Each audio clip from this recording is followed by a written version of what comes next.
Alright guys, so before we get started in the video, I just want to make a huge shout out to my friend over there at Heideman Racing Dynamics. He's the one who helped me install this one-piece aluminum drive shaft. He's also helped me install the Ford Performance track suspension on my Mustang here. So both times, man, I gotta tell you, the service has been great, especially this last time when I called him up to do the drive shaft. I asked him when would he be available to install it. He said, "Can you make it down in an hour?" And I said, "Hell yeah, I can." And within 40 minutes, I was in and out, everything paid for. So really, really great. He's an awesome guy. You gotta go check him out. Really laid back. You can talk to him pretty much about anything. You know, go around his shop. It's just great, man. It's great. So if you got a Mustang and you're in Houston, Texas, make sure to check him out. It's really, really awesome.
Yeah, sounds good.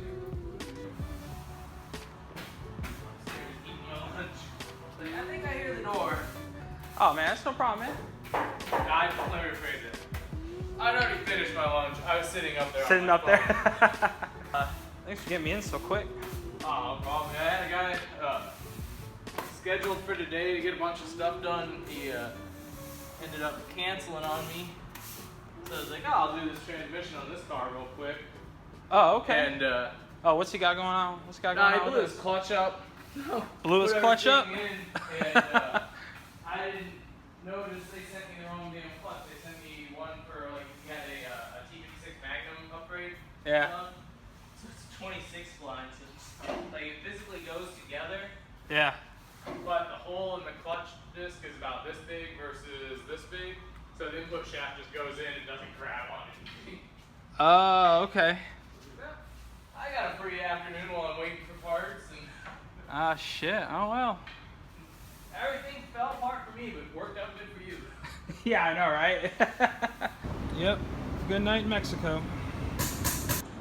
Alright guys, so the cool thing about this place is you have Ford, GM, and Mopar all in one location. They're three separate businesses, but they're all right here, as you can see, and we have just a slew of nice Chevys, Mopars, and Fords all lined up around here. It looks amazing. And there it is, the MBRP street exhaust. Looks like it's holding up pretty well.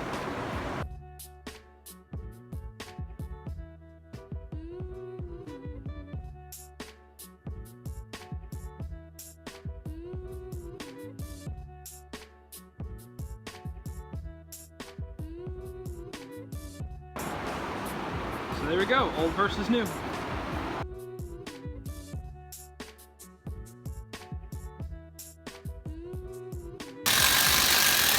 Texas Speed rather. They did primarily GM stuff for years. Yeah. They just started getting into Ford stuff.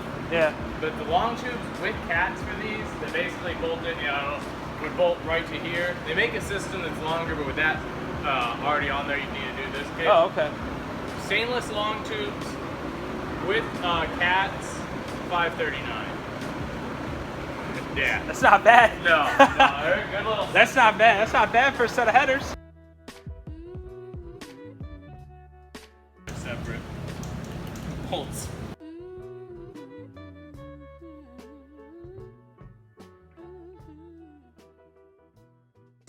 All right, so let's talk a little bit about drive shafts, one-piece drive shafts. What should, what kind should you get? Should you get aluminum? Should you get carbon fiber? When's the best time to upgrade to an aluminum drive shaft, and when's not the best time? We're going to talk about all those things here in the video. All right, so this particular brand of drive shaft that I went with is a brand called the Driveshaft shop. So the Driveshaft shop brand drive shaft, and I went with the aluminum, of course, over the carbon fiber. Now, I just want to talk about a couple of different things.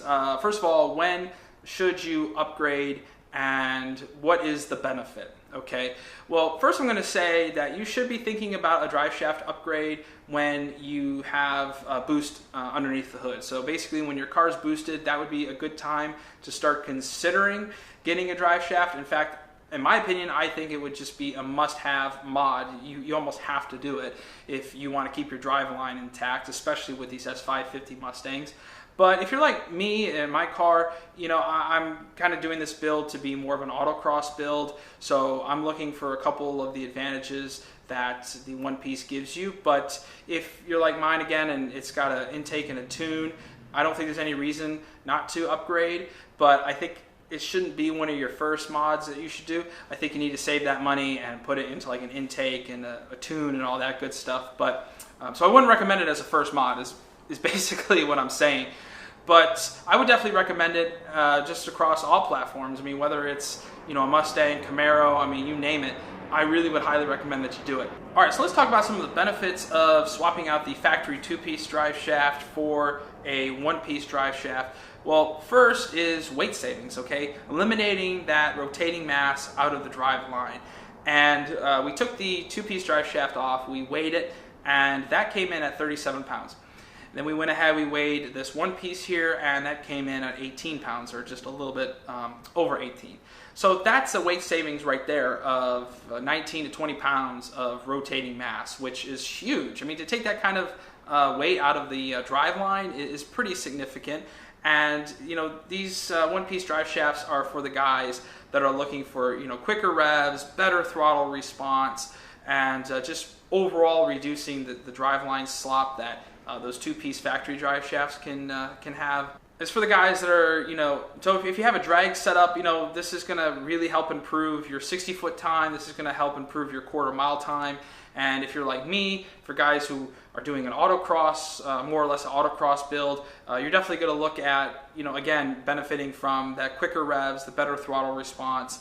It might take, a tenth of a second or so a lap, give or take, off your lap time, so that's also a really big added bonus. And then just overall, like I said, it's just much stronger than that factory two-piece system.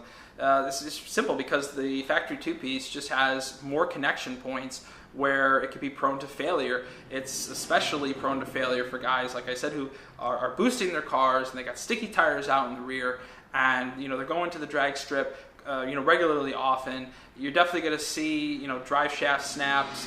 You're definitely going to see half shafts snapping, especially in these S550 Mustangs. It's definitely something that I recommend you do if you have a Mustang like this and you have high horsepower, sticky tires. Drive shaft, half shafts are definite must. All right, so those are some of the benefits. Like I said, the weight savings, the better throttle response, all that good stuff. Now let's talk about price of these units. What's the difference between a carbon fiber and aluminum? Now the difference in price is relatively significant. I mean, it's not a huge gap, but it's a big enough gap where I think it's going to make you really kind of think of which one do you need. I'm going to try to help you with that. So the aluminum drive shaft comes in at $765. That's about where you're going to find it, and that's not including tax, that's not including shipping or anything like that.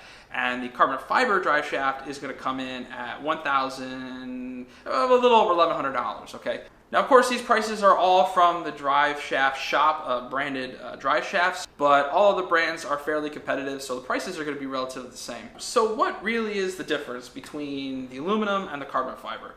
Well, I'm here to tell you my personal opinion, and honestly, other than price, and then maybe a couple other little things, there really is no difference. I mean, honestly, they're both rated from the factory at 1,000 horsepower and 3,400 foot-pounds of torque, okay? I do think that the carbon fiber might just be a little bit stronger, just a little bit. But, really for the price difference, I don't think there's I don't think there's really any reason, to be honest, unless if you have a really high dollar build and you just want to use exotic materials all the way around, and you just want to say like, ooh, you know, I have a carbon fiber drive shaft. You know, it sounds a little bit better than, oh, just aluminum, you know. But yeah, I don't think there's any difference, to be quite honest. The only time where some people might argue that there is a difference, some people will swear by this too, that the carbon fiber drive shafts are quieter, okay, for like daily driving and stuff like that. Which that may be true, because, you know, when I installed this, I did get a little bit of driveline noise, and when I say a little bit, I really do mean a little bit. There's like this little bit of like I don't know how to describe it. It's a little bit like a whirling sound, kind of like a mechanical spinning whirling sound, and it's really not that bad, folks. I mean, if you have the radio on, if you're talking to the person next to you, I mean, you're not going to be able to hear it at all. The only time you're going to be able to hear it is if you're sitting in the car, complete silence, you know, windows up. I mean, I don't know who drives like that anyway, but yeah, if you're driving like that, then you're going to hear it. It's very, very faint. But other than that, I mean, would I spend the extra money for the carbon fiber just to eliminate that little bit of whirling noise that I'm never going to hear 99.9% of the time? I just don't think it's worth it, to be honest. I just really don't. But like I said, that's my opinion. You need to do the research for yourself, and you need to find out what's best for you. I just chose what was best for me, and I absolutely love it. It's a definite recommendation for me to get this mod done on your car. I think it's great. You're going to see the benefits right away. Anyways, guys, thanks for watching. Really trying to get to 1,000 subs, so please make sure to go ahead and subscribe. Please do. Subscribe only if you like the content, and give a thumbs up if you like it. And yeah, so that's pretty much it, guys. A lot more videos to come, so see you all in the next one. Yankee Dewey signing out.